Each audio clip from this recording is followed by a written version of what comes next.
ములుగు జిల్లా వ్యాప్తంగా 2 రోజుల నుంచి కురుస్తున్న వానలతో ప్రజలు ఇబ్బందులు పడుతున్నారు. అధికార యంత్రాంగం వరద పరిస్థితిని ఎదుర్కోవడానికి సిద్ధమైంది. అధికారులు లోతట్టు ప్రాంతాలను పరిశీలిస్తూ హెచ్చరికలు జారీ చేస్తున్నారు. శిథిలావస్థలో ఉన్న ఇళ్లలో ఉండేవారు, గర్భిణీ స్త్రీలు, వృద్ధులు ముందస్తుగానే పునరావాస కేంద్రాలకు చేరుకోవాలని అధికారులు సూచించారు. మత్స్యకారులు వాగులు, చెరువుల్లో చేపల వేటకు వెళ్లవద్దని హెచ్చరించారు.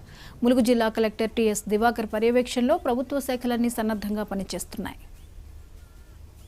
2 డేస్ నుంచి మనకి చాలా ఎక్కువ వర్షాలు కురుస్తున్నాయి. గోదావరి వాటర్ లెవెల్స్ కూడా రైజ్ అయింది.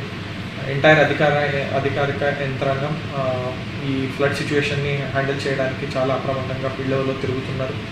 దీంట్లో భాగంగానే ఒక 2-3 హెచ్చరికలు, సూచనలు ప్రజలకి ఇవ్వాలి అని అనుకున్నాం. దాంట్లో మొదటిది, ఎవరైతే మన డిలాపిడేటెడ్ హౌసెస్ ఉన్నాయి, ఎవరైతే మన ప్రెగ్నెంట్ మహిళలు ఉన్నారు, క్రిటికల్ కేర్ కావాల్సిన సిటిజన్స్ ఉన్నారు, వాళ్ళందరికీ మన Panchayati Raj department and health department ఇంటింటికి వెళ్ళి వాళ్ళని అప్రమత్తం చేయడం జరుగుతుంది.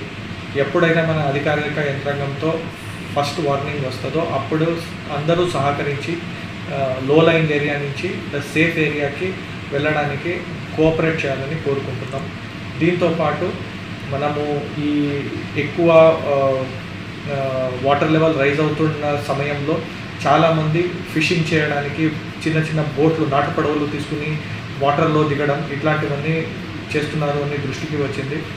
ఈ ద్వారా మీ అందరికీ కోరుకుంటున్నది ఏంటంటే, దయచేసి ఈ సమయంలో ఎవరు కూడా ఈ ఫిషింగ్ చేయడానికి కానీ, నాటుపడవలు తీసుకుని వెళ్ళడం కానీ, అండ్ ఇంకొకటి మన యువత కూడా ఈ ఇన్స్టాగ్రామ్ రీల్స్ కోసం కానీ, సోషల్ మీడియాలో పెట్టుకోవడానికి కానీ, ఇవన్నీ ఆ వాటర్ దగ్గర వెళ్ళి దయచేసి చేయొద్దు. ఆ ఎంటైర్ అధికారిక యంత్రాంగంతో అందరూ కోఆపరేట్ చేయాలని నేను ఈ ద్వారా కోరుకుంటున్నాను. లాస్ట్ 2 డేస్ నుంచి మనకి చాలా ఎక్కువ వర్షాలు కురుస్తున్నాయి. గోదావరి వాటర్ లెవెల్స్ కూడా రైజ్ అయింది. ఎంటైర్ అధికారిక యంత్రాంగం ఈ ఫ్లడ్ సిచ్యువేషన్ని హ్యాండిల్ చేయడానికి చాలా అప్రమత్తంగా ఫీల్డ్ లెవెల్లో తిరుగుతున్నారు.